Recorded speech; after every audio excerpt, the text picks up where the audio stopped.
បាទជំរាបសួរពុកម៉ែបងប្អូននៅក្នុងថ្ងៃនេះគឺខ្ញុំមានដំណឹងដ៏ពិសេសមួយដើម្បីជម្រាបជូនពុកម៉ែបងប្អូនពាក់ព័ន្ធទៅនឹងរូបព្រះវិស្ណុជាន់នៅលើសត្វគ្រុឌបាទដែលព្រះអង្គថ្លែងធ្នូសម្ដៅទៅកាន់ប្រទេសសៀមបាទគឺអាជ្ញាធរនៅក្នុងខេត្តសៀមរាបបានព្រមធ្វើតាមការសំណូមពររបស់ប្រជាពលរដ្ឋនៅក្នុងខេត្តសៀមរាបដើម្បីឲ្យស្វែងរករូបសំណាកនេះយកមកដាក់ទីតាំងដើមនៅរង្វង់មូចាស់បាទគឺនៅពលានយន្តហោះចាស់រង្វង់មូនៅពលានយន្តហោះចាស់អ៊ីចឹងទេពាក់ព័ន្ធទៅនឹងរូបសំណាកព្រះវិស្ណុជាន់លើសត្វគ្រុឌនេះគឺនឹងវិលត្រឡប់មករកទីតាំងដើមវិញដោយនឹងមានការយាងរូបព្រះជ័យវរ្ម័នទី7ចេញពីរង្វង់មូនេះបាទអញ្ចឹងទេគឺមានការព្រមព្រៀងហើយក៏មានការរកឃើញរូបសំណាកនេះរួចរាល់ហើយដែរចាំតែថ្ងៃយកមកដាក់ទីតាំងដើមប៉ុណ្ណោះចុះហេតុអ្វីបានជារូបសំណាកនេះសំខាន់ហើយចាំបាច់ត្រូវតែយកមកដាក់ទីតាំងដើមវិញបាទពុកម៉ែបងប្អូនរូបសំណាកព្រះវិស្ណុជិះនៅលើសត្វគ្រុឌនេះគឺជារូបសំណាកដ៏អស្ចារ្យបំផុតគឺជារូបសំណាកដែលព្រះវិស្ណុថ្លែងធ្នូសម្ដៅទៅកាន់ប្រទេសសៀមរូបសំណាកនេះត្រូវបានកសាងឡើងនៅក្រោយសម័យអង្គរដោយព្រះបាទអង្គច័ន្ទរាជាទី1នៅក្នុងចន្លោះដើមបាទគឺនៅប្រហែលជាដើមសតវត្សទី16រូបសំណាកនេះហើយគឺជារូបសំណាកដែលស្ដែងអំពីឬក៏រូបសំណាករំលឹកអំពីជ័យជំនះរបស់ខ្មែរលើសៀម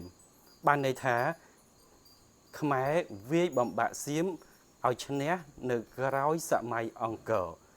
អ្វីដែលកាន់តែពិសេសបាទរូបសំណាកនេះនៅខាងក្រោមរូបសំណាកគឺមានបញ្ចុះអាថ័ន្តនិងពាក្យបណ្ដាសាពាក្យបណ្ដាសានេះគឺដាក់បណ្ដាសាសៀមកាលណាបើសៀមហ៊ានតែលើកទ័ពឈ្លានពានទឹកដីកម្ពុជាឬក៏ទឹកដីខ្មែរបន្តទៀតនោះសៀមនឹងវិនាសរលាយហិនហោចបាទអញ្ចឹងទេរូបសំណាកនេះហើយគឺជារូបសំណាកដែលសៀមអាម៉ាស់មុខជាទីបំផុតរូបសំណាកដែលកសាងឡើងដើម្បីរំលឹកអំពីជ័យជំនះរបស់ខ្មែរទៅលើសៀមក្រោយសម័យអង្គររូបសំណាកនេះគឺសៀមអាម៉ាស់មុខជាប់រហូតមកដល់សពថ្ងៃកាលពីនៅកន្លែងរង្វង់មូលកាលពីនៅកន្លែងចាស់រាល់ពេលដែលភ្ញៀវទេសចរភ្ញៀវអន្តរជាតិដែលចុះពីពលានយន្តហោះនៅពលានចាស់គឺមគ្គុទេសក៍ទេសចររបស់ខ្មែរយើងតែងតែរៀបរាប់អំពីប្រវត្តិរូបសំណាកនេះជូនភ្ញៀវទេសចរអន្តរជាតិឲ្យបានដឹងអំពីប្រវត្តិពិតគឺមគ្គុទេសក៍ទេសចររបស់យើងបានជម្រាបទៅភ្ញៀវអន្តរជាតិថារូបសំណាកនេះហើយគឺជារូបសំណាកដែលតំណាងឲ្យខ្មែរវាយបំបាក់សៀមខ្មែរឈ្នះសៀមហើយមគ្គុទេសក៍ទេសចររបស់យើងក៏បានរៀបរាប់អំពីអាថ័ន្តអំពីពាក្យបណ្ដាសានៅក្រោមរូបសំណាកនេះទៀតផងដើម្បីបញ្ជាក់ឲ្យភ្ញៀវទេសចរអន្តរជាតិបានដឹងថាកាលណាបើសៀមហ៊ានតែឈ្លានពានទឹកដីខ្មែរបន្តទៀតនោះសៀមនឹងរលាយរលត់បាទអីចឹងទេរូបសំណាកនេះថ្ងៃនេះគឺមានដំណឹងដ៏សែនល្អជាទីបំផុតរូបសំណាកនេះនឹងវិលមករកកន្លែងដើមវិញហើយយើងសង្ឃឹមថានៅពេលដែលរូបសំណាកនេះបានវិលមករកកន្លែងដើមវិញហើយព្រះវិស្ណុថ្លែងធ្នូជិះលើគ្រុឌសម្ដៅទៅកាន់ប្រទេសសៀមនោះនឹងសម្ដែងឫទ្ធិជាថ្មីម្ដងទៀតហើយកាលណាបើសៀមហ៊ានតែបំពានឬក៏មានបំណងចង់ឈ្លានពានមកលើប្រទេសកម្ពុជារបស់យើងនៅក្នុងជុំទី3សូមឲ្យសៀមវិនាសហិនហោច តាមពាក្យបណ្ដាសានោះផងចោះបាទពុកម៉ែបងប្អូនយើងមិនចង់ដាក់ពាក្យបណ្ដាសាទៅលើគេទេខ្មែរគឺជាពូជសាសន៍ថ្លៃថ្នូរណាស់មិនចង់បៀតបៀននរណាទេប៉ុន្តែពាក្យបណ្ដាសានេះគឺបានចែងគឺបានរៀបរាប់យ៉ាងច្បាស់ហើយថាកាលណាបើសៀមហ៊ានតែបំពៀនឈ្លានពានទឹកដីខ្មែរបន្តទៀតនោះគឺសូមឲ្យវារលាយហិនហោចបាទអញ្ចឹងយើងមិនបានមានបំណងទៅឈ្លានពានទៅឈ្នានេះគេទេប៉ុន្តែបើគេហ៊ានតែឈ្នានេះយើងគឺពាក្យបណ្ដាសានោះនឹងបញ្ចេញមហិទ្ធិឫទ្ធិជាក់ជាមិនខានបាទសម្រាប់ការនាំយករូបសំណាកដ៏អស្ចារ្យនេះមកតម្កល់នៅកន្លែងដើមវិញប្រជាពលរដ្ឋឬក៏ពុកម៉ែបងប្អូននៅក្នុងខេត្តសៀមរាបក៏បានស្នើឲ្យមានការធ្វើពិធីដើម្បីរៀបចំពិធីដាស់ព្រលឹងដូនតារបស់យើងឲ្យមកឃុំក្រងជាថ្មីម្ដងទៀតផងដែរដើម្បីឲ្យព្រះរាជាណាចក្រកម្ពុជារបស់យើងឲ្យខ្មែររបស់យើងឯកភាពជាតិរួបរวมសាមគ្គីជាធ្លុងមួយដើម្បីជាកម្លាំងវាយបំបាក់សៀមឲ្យវាខ្ចាត់ខ្ចាយបើវាមានបំណងឈ្លានពានទឹកដីរបស់យើងគឺជាខ្មែរយើងមានការឈឺចាប់ខ្លាំងណាស់ពេលដែលជាតិសាសន៍មួយគេ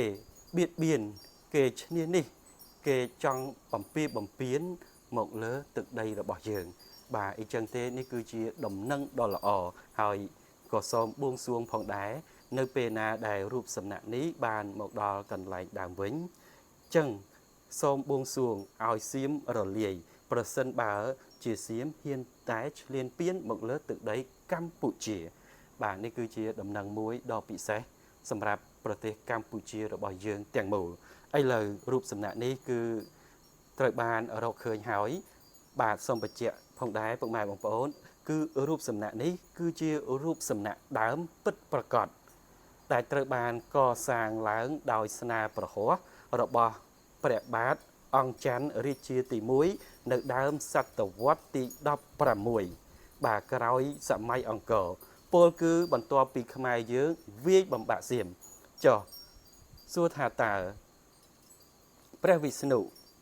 ជិះនៅលើសត្វគ្រុឌមានប្រវត្តិយ៉ាងណា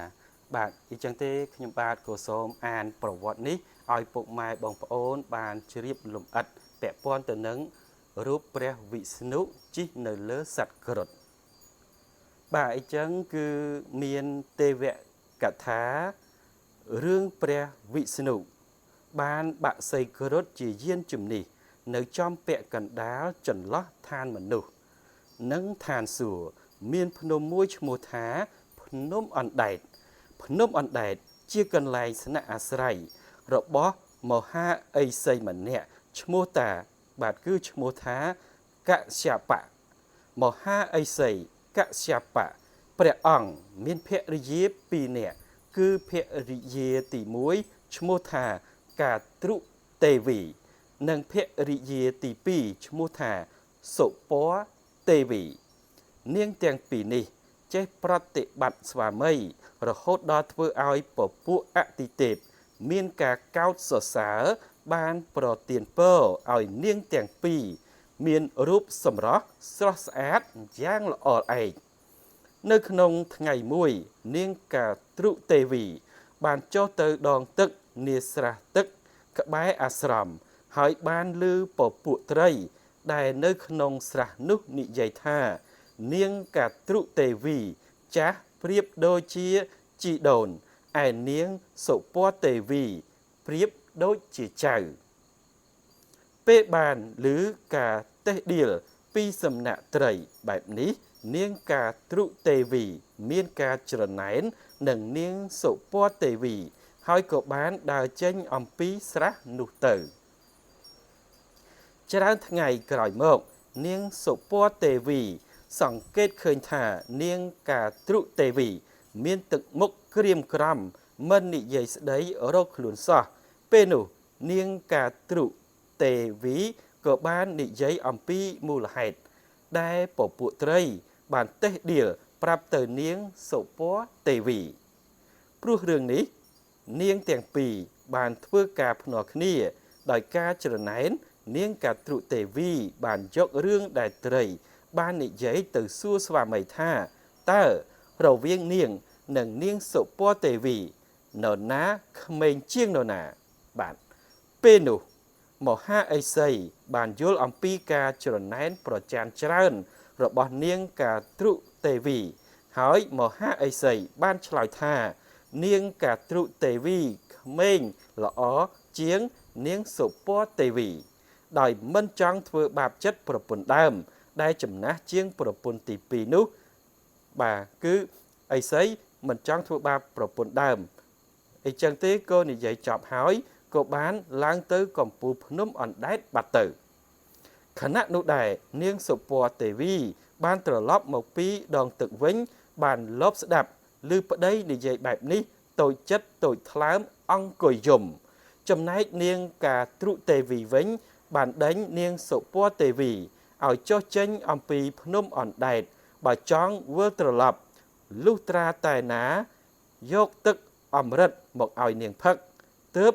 អាចនៅរស់នៅលើភ្នំអណ្ដែតបាននាងសុពណ៌ទេវីបានអង្វរច្រើនលើកច្រើនសារឲ្យនាងកាត្រុទេវីអនុគ្រោះតែជាការឥតប្រយោជន៍ដោយខឹងខ្លាំង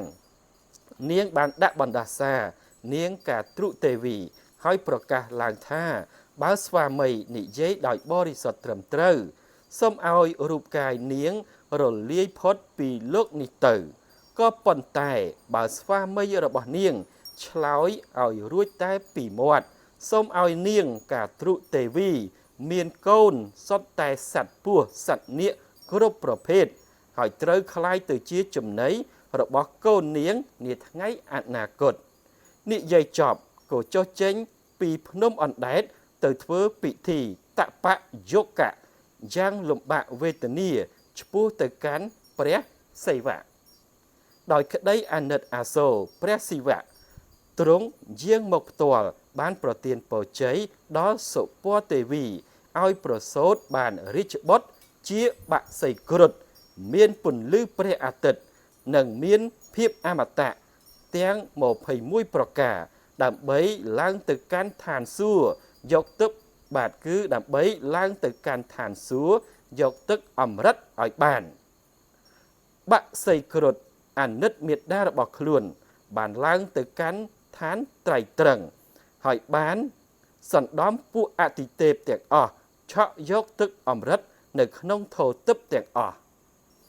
នៅក្នុងខណៈពេលដែលហោះចេញពីឋានសួគ៌បានជួបនឹងព្រះវិស្ណុក៏ចាប់ផ្ដើមប្រយុទ្ធគ្នាយ៉ាងខ្លាំងក្លាអស់រយៈពេល21ថ្ងៃមិនឈ្នះមិនចាញ់ព្រះវិស្ណុក្រឡេកលើថ្ងាសបក្សីគ្រុឌឃើញសញ្ញាអូមរបស់ព្រះសិវៈទ្រង់បានប្រើប្រាជ្ញាបង្ក្រាបបក្សីគ្រុឌដោយឲ្យបក្សីគ្រុឌសំពរពីព្រះអង្គបក្សីគ្រុឌខឹងខ្លាំងណាស់បានបញ្ជាឲ្យព្រះវិស្ណុសំពរខ្លួនវិញ